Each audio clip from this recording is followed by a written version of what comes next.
This episode brought to you by GTM AI Academy. Learn AI from a globally trusted resource. Coach K, Jonathan Carfort. Their bundle, Enablement AI Mastery, includes both the core Generative AI Foundations course and Enablement AI Mastery specifically. Each course has a value of $599 individually, but Coach K is offering them as a bundle with reduced pricing. And as a listener of the Inside Sales Enablement podcast, if you act now, you can use code ISE30 to get an additional 30% off of the entire thing. You will also receive free access to the GTM AI Tools demo library.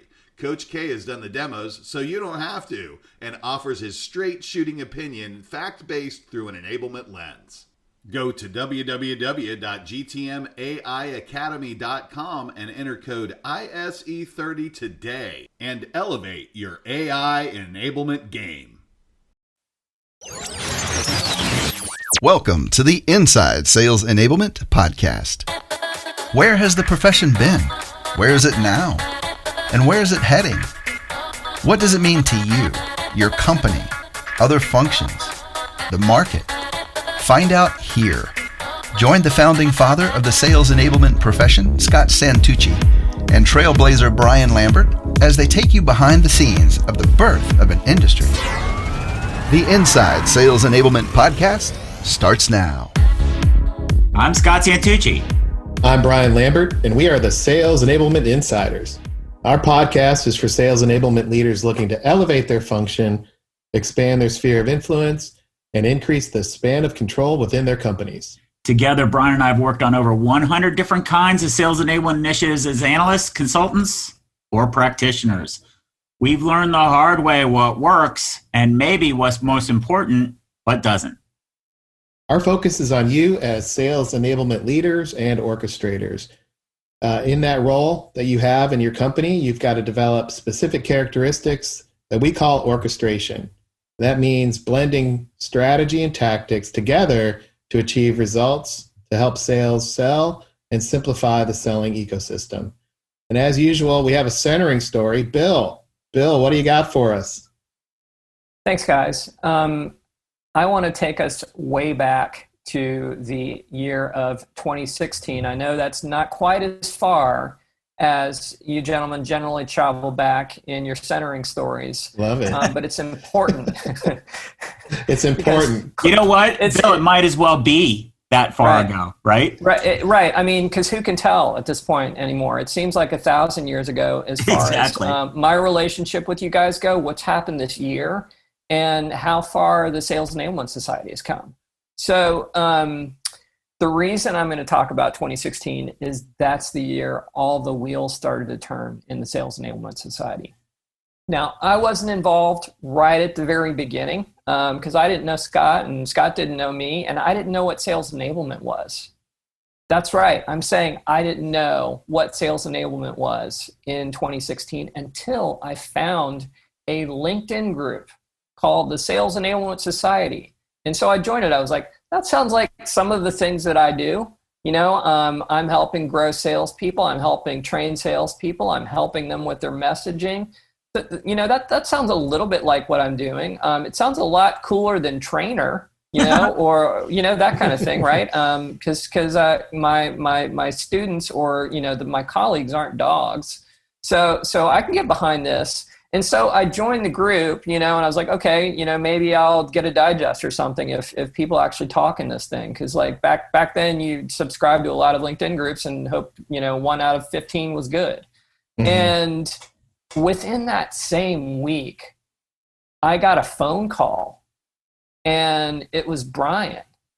And it was like, okay, this is weird because I feel a little stalked. I joined a LinkedIn group, and dude, you're breaking the fourth wall.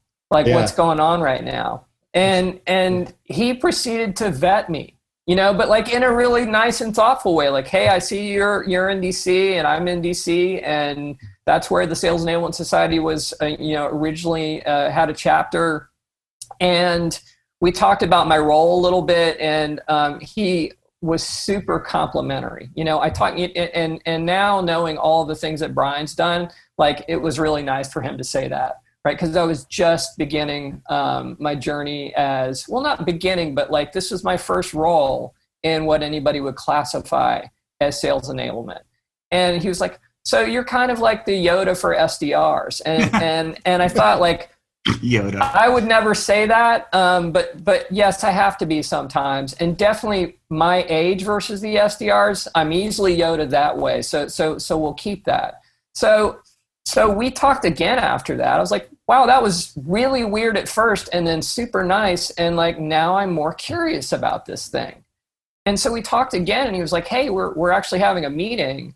And I found out it was like way out in Leesburg at some country club, you know. I was like, do I need a banjo to get in? He's like, a city slicker. He's like, it was way out because I'm in Arlington, Virginia, and for those on the podcast, like Leesburg and DC traffic, like that's a haul from where I am, and you know that's just part of living in a big city.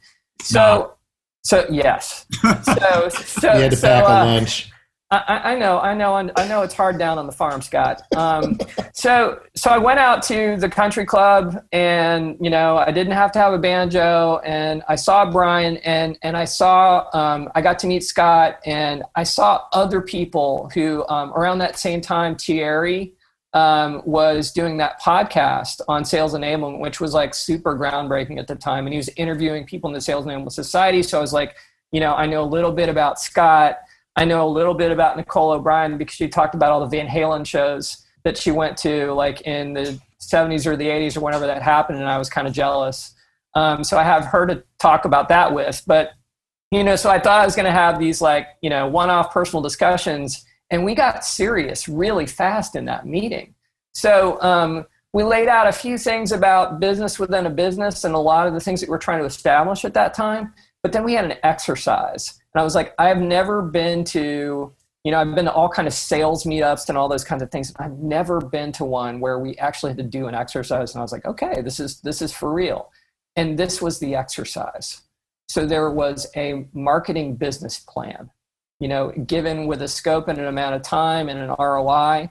And Scott was leading this exercise, and he said, okay, I'm going to split you up into two groups. So he divided the two groups into one group, which was, you need to make the business case for this. Your sales enablement.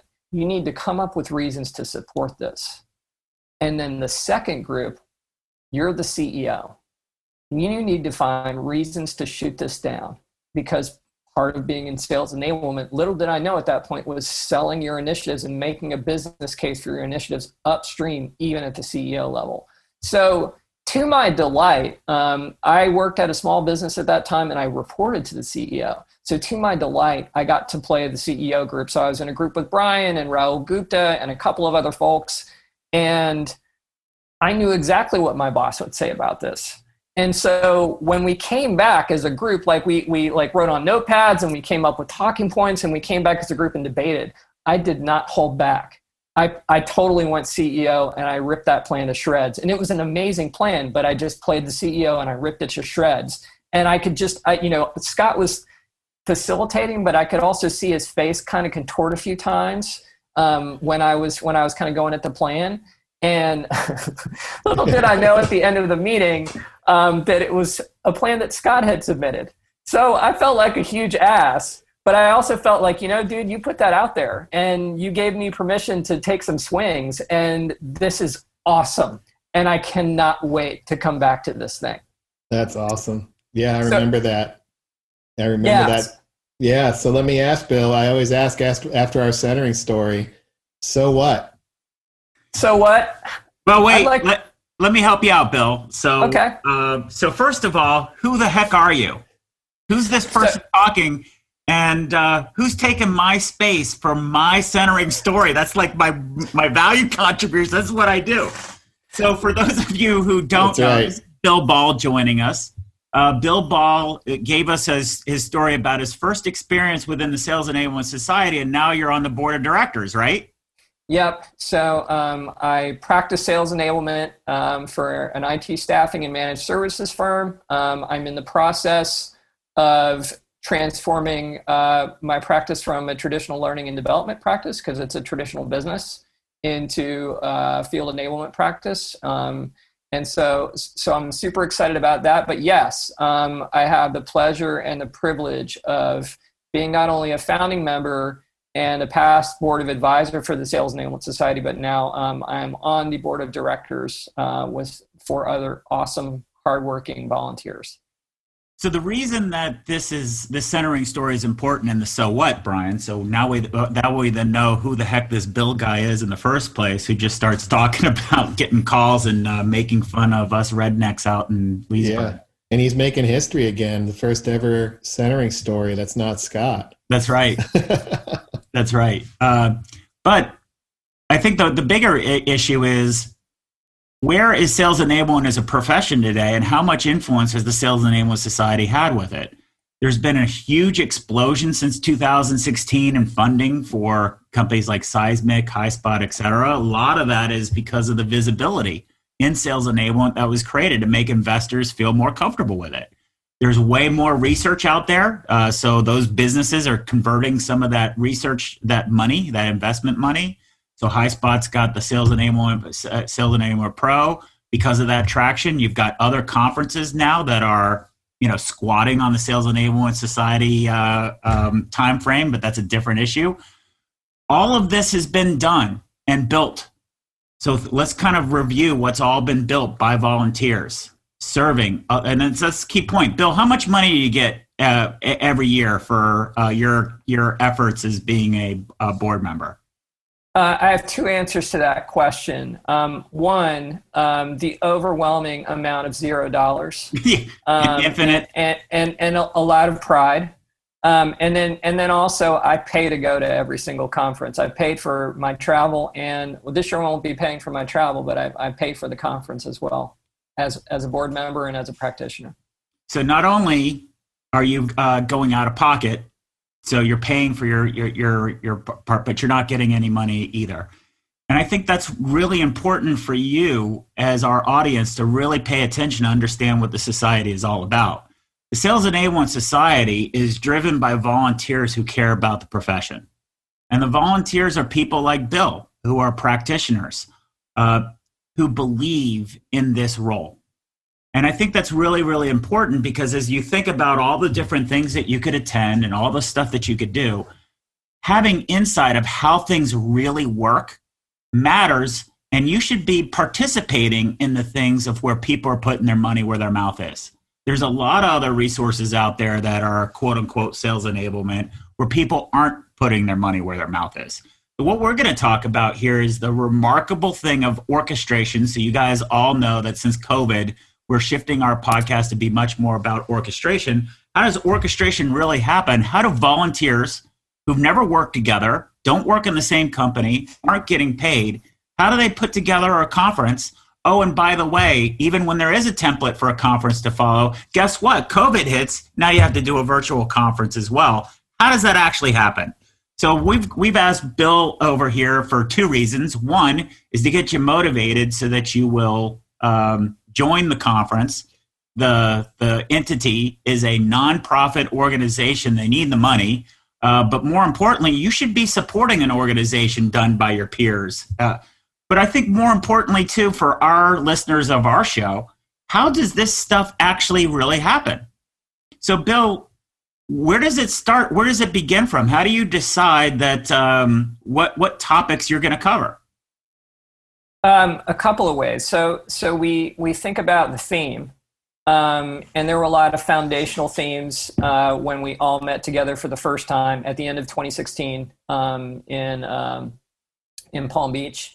And then there were greater themes in that when we had our actual first conference in Dallas, where we were trying to just build foundations for this thing and talk about what happened, with technology companies in 2008. Scott, you did a presentation on that.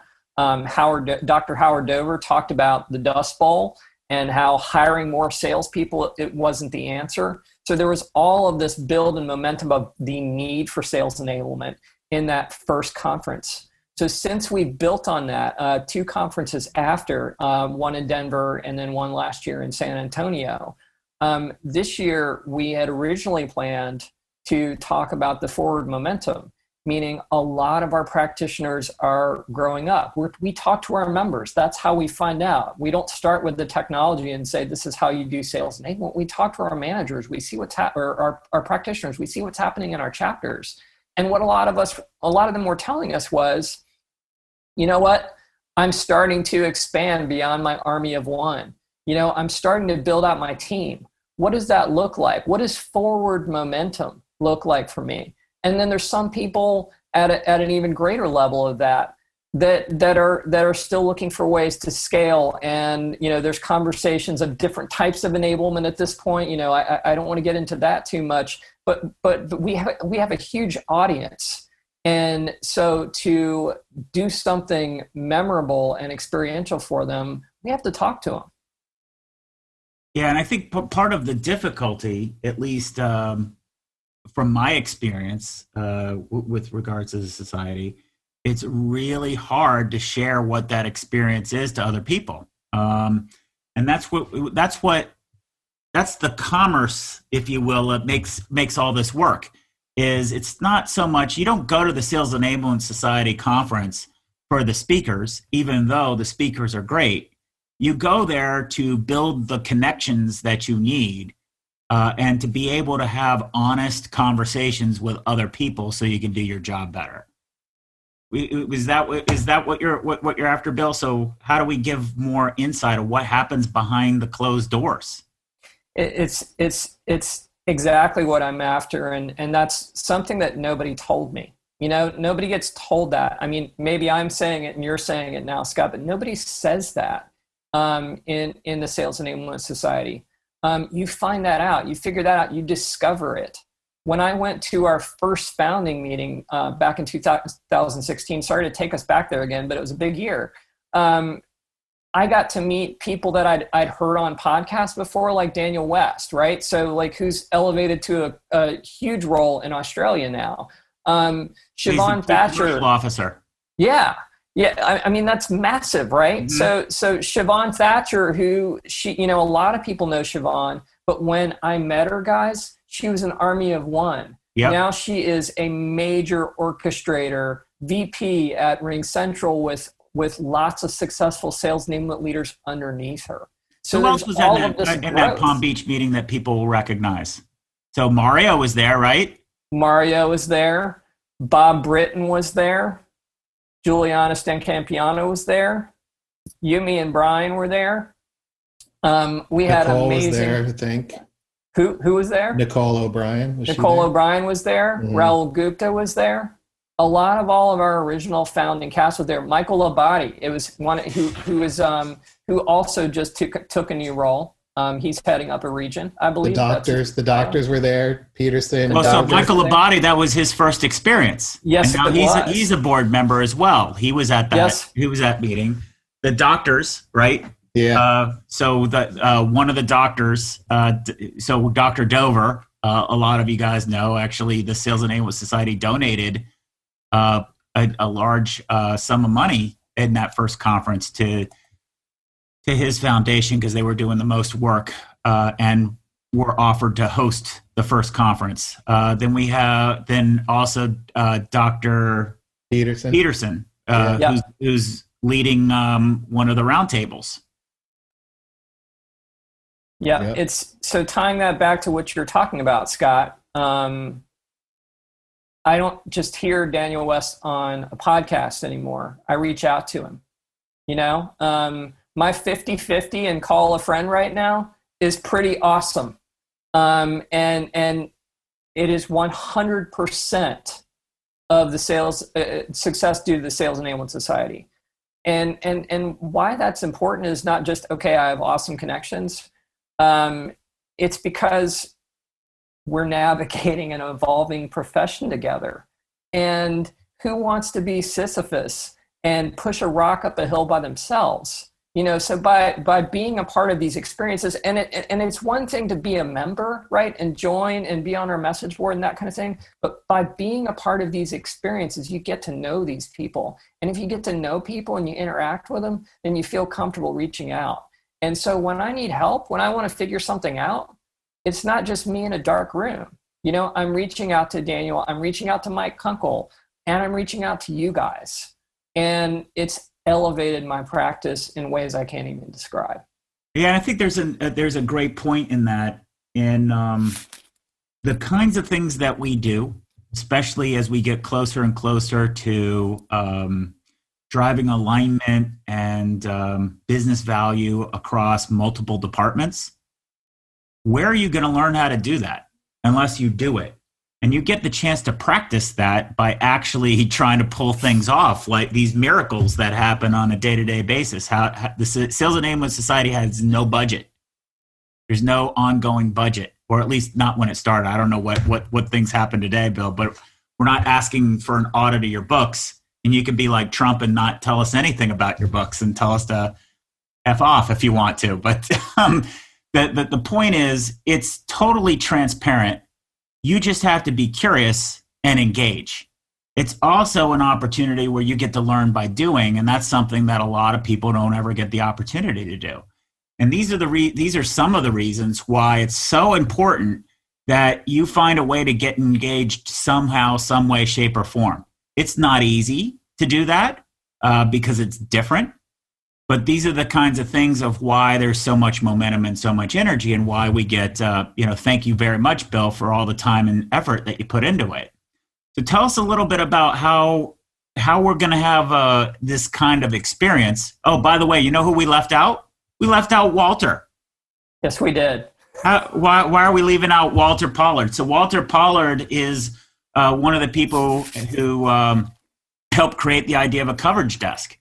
So one of the things that we wanted to do in the first conference is for people who couldn't join because it sold out, not because we were trying to find information for people who weren't willing to pay. That's not what we were looking to do. It's because it was sold out, how do we let other people feel like they're involved? So we had this idea of a coverage desk where we would cover what's actually happening, sort of the water cooler conversation. How are we going to take advantage of those kinds of things? I find myself when I go to these conferences, it's way more valuable not attending the events. It's the conversations that you have with people.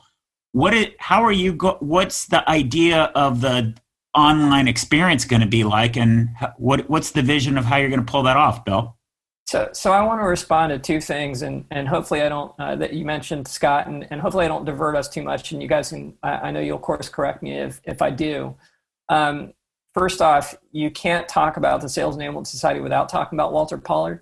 He is possibly the greatest unsung hero of the Sales Enablement Society. To put on these conferences, we not only need support of our members, but we need support of our partners out in the space. A lot of the technology companies and advisory firms that help sales enablement do what it does, right? So Walter navigated a lot of those early relationships with you, Scott, and took a lot under his wing to help coordinate our partners and get them engaging with our practitioners in a way that wasn't so much like, here's our technology, do you want to buy it, right? You don't get that at a Sales Enablement Society conference. I can't tell you how many conferences I've gone to in my past where it's like, you're watching something and it looks kind of cool, but at the end of it, it's like that old computer coach commercial where he says, try my product. At the end, that's not what's happening. Our partners don't influence what we do. They support what we do, and that's huge. So Walter was one of the people who negotiated that kind of work. So there's a safe space for our practitioners to interact, and not feel like, okay, am I going to get sold to, or people just want to have a discussion with you? That's what happens at the Sales Enablement Society conferences, is people have discussions. So how are we going to do that this year? Yes, we're going to have the same kind of intentional experience with practitioners where it's not so much like, here's sales enablement, or let me describe it to you, or here's how I want it in my business. They're answering the questions that a lot of us have in our specific practices around tech stack or engagement of stakeholders, things that you guys talk about on your podcast all the time. They're talking about, how did I do that in my own organization? So, and again, it's orchestration, right? It's a mix between that strategic and tactical place. But also, we're going to have experts like you, Scott, like Siobhan Thatcher. Again, there's going to be an invite-only room. So the reason I'm talking about that is that's only going to be part of the live experience. And so you have that option. If you're Scott Santucci, you're going to skip some of the practitioner sessions and you're going to go right into one of these rooms and engage around a topic, and this is also an amazing way to meet people and work with people. The other thing that we're going to do that's a little different is we have an entirely new platform that we're going to allow people to engage on as far as topics, as far as channels and all that stuff during the experience. So yes, there's going to be some keyboard action, as far as that goes, right? But it's not, hey, if you like this, conversation, head over to the chat. It's come be a part of this conversation. Let this expert navigate this conversation and facilitate this conversation, but come be a part of this conversation and meet the speaker and meet other people in this conversation that are going to help you in your practice. So Bill, we're going to create some curiosity. So for Insider Nation, I have a section, I don't know, it's called a pod, I think. It's on Wednesday on the 28th from 4:15 to 5 p.m. And we're going to use that to have a lot of interaction around orchestration. So Brian, why don't you share some of the conversations that we're having? And I'm totally putting you on the spot because it's not going to come together until probably the night before. And we're tapping our listeners, by the way, Bill, to help with some of the delivery. So we've already put a few people on the hook. But so Brian, give our listeners some of the things that we're talking about and thinking about. And yeah, sure. Yeah, the first thing is, before I explain some of the details, is why are we talking about this in the first place? And one example that comes to mind is I was talking to a sales enablement leader in a company, and they actually had a whole operating model around accounts. And because of COVID, they're changing the whole thing. And she's talking about basically this elephant in the room that really nobody knows what they're doing, and nobody really knows what the answer is, but yet there's more meetings and everybody goes to meetings and they get off the thing and everybody's shooting emails around, but is any progress being made? And what do you do about that? What do you do about that? How do you bring that stuff up and how do you engage in a way that moves people forward without being confrontational? Look, there's a lot of stress, there's a lot of challenges, there's a lot of things going on right now. You can't just go in there guns a-blazing and tell everybody what the answer is. So what does that mean? Is that called collaboration? Is that called communication? Is it called something else? Some would say, well, that's just leadership. To us, Scott is bringing up here, we call it orchestration. It's a capability that brings together not only people, but process, information, and technology. And these are the conversations that we're having. These are beyond the concept of design thinking and beyond the concept of collaboration. Look, we have outcomes. We have a goal. How do we achieve that goal? When we frame it out in sales and marketing, there's so many different ways to translate what we're talking about. Just in how you're hearing me explain this, you may be like, oh yeah, I understand and I relate, but I'm not quite sure what to do about it. Or you may think you have the answer. And this phenomenon is playing out over and over again in almost every single conversation, from strategic accounts to pipeline where there is no pipeline. I had the second conversation, hey, we need everybody to work on a new message. Well, sales says they can't because they're so busy and they're slammed with COVID. Well, that's interesting. I went in the CRM and there's no meetings happening. Tell them to get to the working sessions. Well, working sessions, what do you mean working sessions? We don't do working sessions. Is that a pipeline review? I mean, that's what's going on in many of these situations where what you thought you knew at January 1st of this year is completely different than the reality now. So how do you move forward? And those are two examples, Scott. Yeah, so one of the things that we've developed, Bill, is this thing called an orchestration orb. What the heck is that, Brian? We use the orb, Bill. The orb will set you free. Everybody listening. The orb it's a mental model. So in an earlier podcast, we talked about systems thinking, and the premise that we have, Scott and I have, and we talk a lot about it in our podcast, is how do we engage the ecosystem around it and make an environment where salespeople can thrive. and confront reality. That's what orchestrators do. And the orb allows us to have conversations, to break the mold, to break the pattern of this is more, activity, do. Well, let's put this visual up and let's talk about what is the connection between people and information. What information do we need? What about the role of technology here? How is it helping us learn? What about process? Do the processes that we had 6 months ago need to be updated? If so, how? And it creates a proactive discussion to move people forward. So the orb is literally a sphere with nodes on it.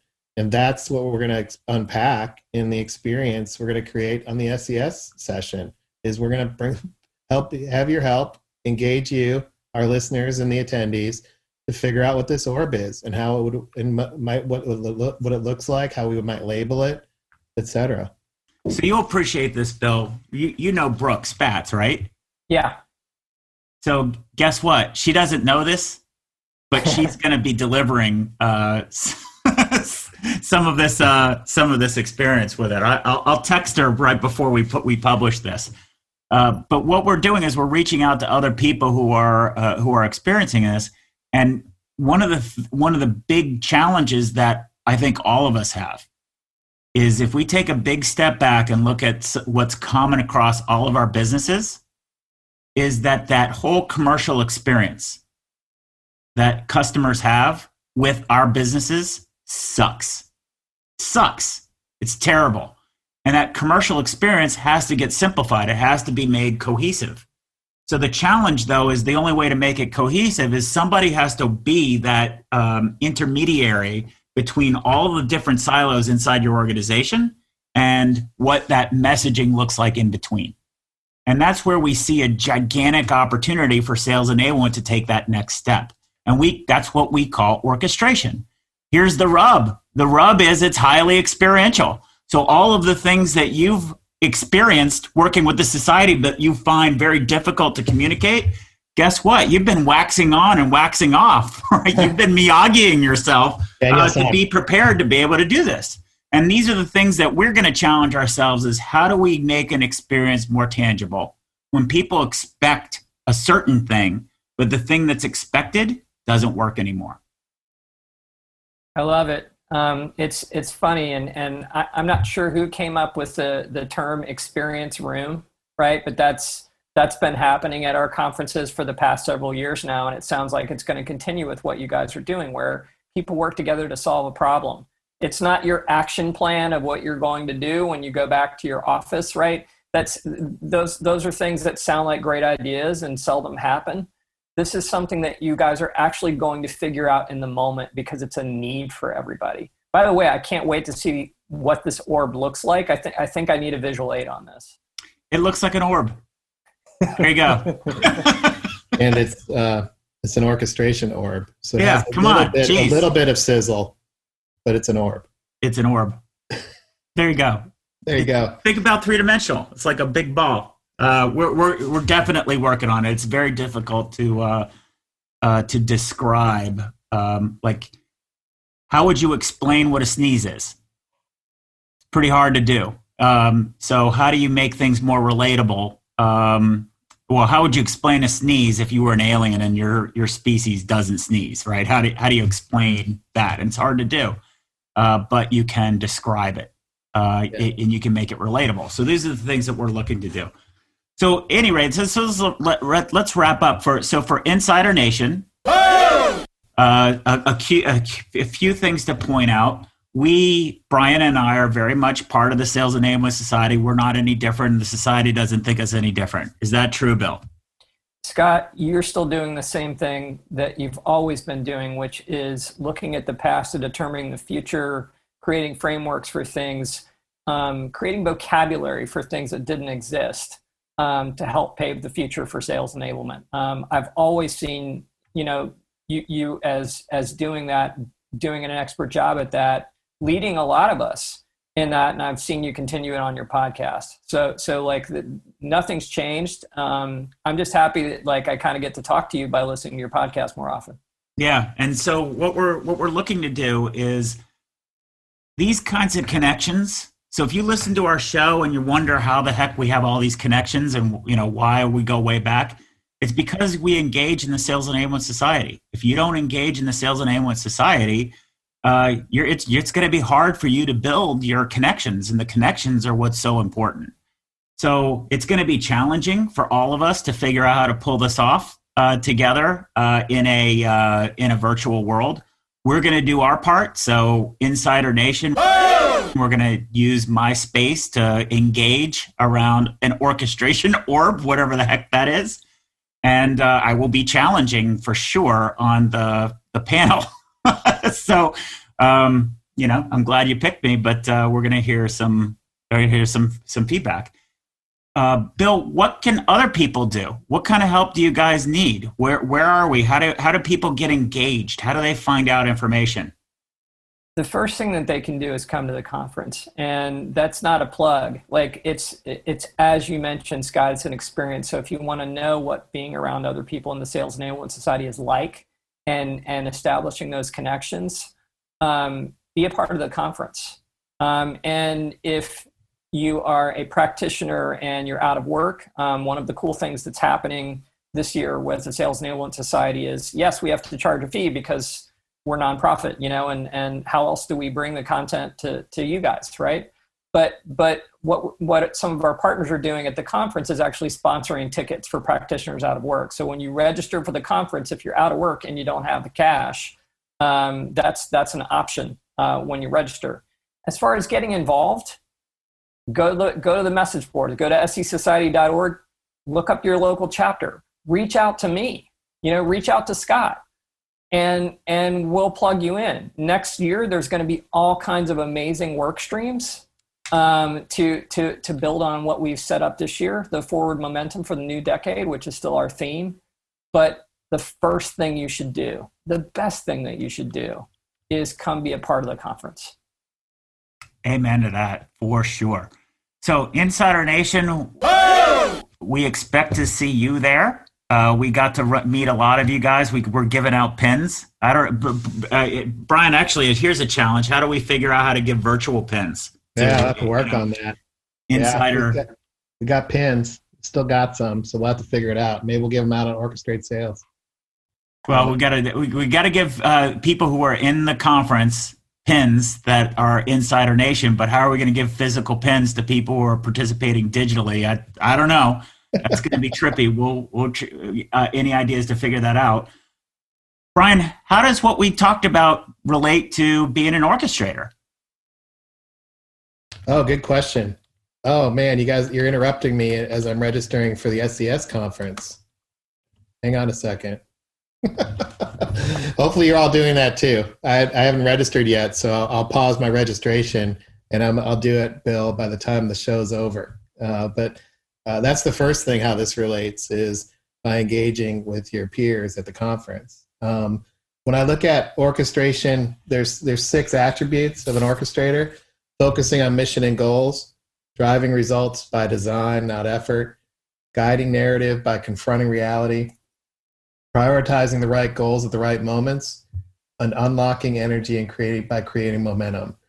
And when I look at the conversation that we're having, we're looking at this over the course of many different touch points. And those touch points have all been unique experiences that actually are part of the sales enablement profession and the role itself. And I think that's the key theme that I'm hearing from Bill, and a united thread that all 3 of us have had on this podcast. And since we've started this back in the day, is this idea of what is our mission and goal here?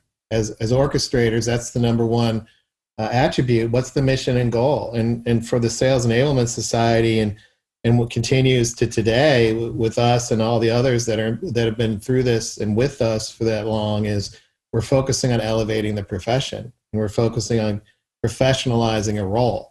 And many of us have, and you mentioned some names on this podcast, have put in their effort, and their contributions have been aligned to that outcome without compensation. And then that's what you call a professional contribution. That's what professionals do. They give back to their profession. They don't just take. They don't just expect to be spoon-fed.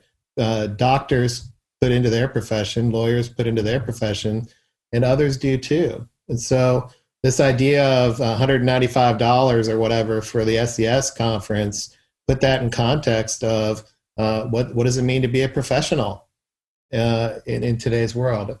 The second thing is this idea of results, or driving results by design, not effort. The entire SES has been built to be an experience. And where else are you going to get the practice that Scott talked about of building a digital-driven workflow and creating an opportunity for others to engage around the work you're doing in an all virtual setting? That's right. And that's the idea here. These are designed experiences, not where's my stuff. Oh, gee, I don't get any tchotchkes, so I guess I better not. This is worthless. Like, what are we talking about? And I think a lot of what I was trying to share with my stories when Scott put on the spot was this idea of confronting reality. The reality is a lot of the stuff that we thought was important, maybe it's not as important as we think today. Are tchotchkes important? The idea of going physically to an event, how important is that? And can you have that experience digitally or not? And are you even trying? Or are you hunkered down with a kind of a victim mentality? And, there's plenty of ways to engage. So those are the top three things that I've gotten from your conversation here. And I want to thank Bill for being my friend and being somebody that I can always reach out to when I'm a little bit, and we all have this, but, when things get tough, I like to call Bill. He always makes me laugh. And reaching out to him, and he's also pinging us about our podcast, hey, what's up with this? Or I got a question on that. And it keeps us engaged in the reality. So I want to thank Bill for that.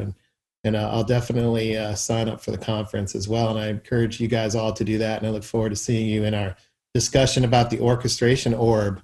Help us figure it out. Yeah, and so a couple of things. Bill, you mentioned experience. That was one of the design points of the whole society. Juliana had a big role in doing that. The experience of onboarding. Who has a conference where you get onboarded into that? Has that ever happened before? Have you ever experienced that? Never. Are we still doing something like that with we are a virtual onboarding? Yes. The whole, this ties right back to what you and Brian were saying. The whole experience is intentional. It's not a conference. That's the term that we're all using because it's easy to understand, but it's intentional. It's perspectives from practitioners, things you can use. It's the points of view from CEOs. We have a CEO panel. We have a CRO speaking. So the people that ask things of sales enablement, you're not going to get that somewhere else. There's a CRO speaking from Korn Ferry, and his one mission is to say, here's what I'm seeing. This is my ask. How do you get this self-reflection? This is an easy way to do that. And then you can plug that right into the brain of what your head of sales or CRO is thinking. And then again, right, it's the rooms with people like Scott and Siobhan. So here's the that are thought, also Bill. going to make that come together. That whole idea, the struggle of communicating the experience, the quote that pops to my head. There's a video we did after the first conference that maybe you guys should put out. There's this great quote from Tanya. Remember, so Tanya Schultz was very instrumental in helping us execute that first conference. And she's got this quote about, we were trying to put words behind an experience and all the words fail. And there's something really powerful that, but if you see the energy behind it and all the energy that's in the room, sometimes when we go in thinking, here's a conference, what's the agenda, blah, blah, blah, blah, blah, versus what's the experience that I'm going to get out? How do I get energized from actually talking to peers? How do I actually create the space where I can have an honest conversation and challenge people? I don't think what the speaker is saying resonates with me. I'm going to challenge it. And those are some of the things that are really important, is to be able to challenge conventional wisdom, because frankly, we're in a completely new world, and we better start doing that, or else we're going to let the biases of the past do us in. I see your head nodding because we're doing a video, Bill, but we're on a podcast, buddy. Yeah.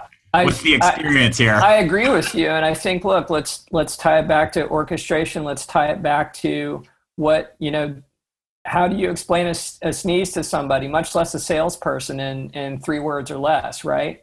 And some of our core audience customer facing roles. You asked me about orchestration in the conference, and I went on to describe it because that's the best way I can do it. It's intentional, and you have to go. You have to not only go, but not just wait for the recording. You have to go, and you have to go interact with people. Got to engage. We're going to be giving people ways to do that beyond just to get talked at by an expert. Excellent. Love it. Insider Nation, Brian and I are going to be participating definitely in this conference for sure. We've got our own little area carved out for Insider Nation also, where we're going to work on orchestration. While you're there, engage with people, meet somebody that you don't know. Make sure you go on to the SES Sales, SESociety.org, learn the principles and follow them. Lead with you. Be curious. It takes courage. It takes courage for Bill to reach out. And by the way, when you joined, it was the DC local area sales enablement networking group. How was I going to remember all of that? That was my branding contribution. You people made it the Sales Enablement Society, and I think that was a huge mistake. I think it was so much more elegant back then. Oh yeah, okay. I remember reserving the domain name. I'm like, oh, SC, that'll work. SCSociety.org. Should I ask Scott? No. I'm just definitely not. I'm just going to get it. Thank God it was a Sales Enablement Society by the time I joined, Scott, because if it was the blah blah blah blah meetup group, I'd be like, what do they do? Like go run and drink beer somewhere? Like, that sounds kind of cool, but am I going to learn anything? Thank God that it was a Sales Enablement Society and that it's still around. And with that, we'll leave you. Looking forward to seeing you there. Bill, thank you so much for 2 things: for joining our show, more importantly, for all the work that you do to volunteer.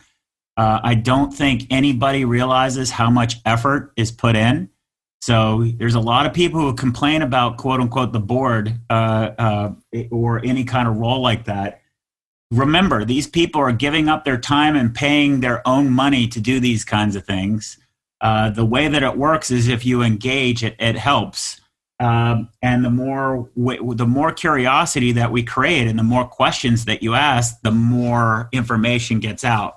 If you put it on them, then it's hard because everybody's got that pucker factor about how much information you need to share and what format and who, and it gets back in the old way of just stuff instead of engagement and instead of experience. So find a way to engage, reach out to Bill, reach out to Brian, find your chapter head, just get to the conference, right, Bill? Absolutely. Get there, come join us and engage, you guys. Awesome. Okay. Thanks, you guys. See you there. Thanks for joining us. To become an insider and amplify your journey, please make sure you've subscribed to our show. If you have an idea of what Scott and Brian can cover in a future podcast or have a story to share, please email them at engage@orchestratesales.com. You can also connect with them online by going to orchestratesales.com, following them on Twitter, or sending them a LinkedIn connection request.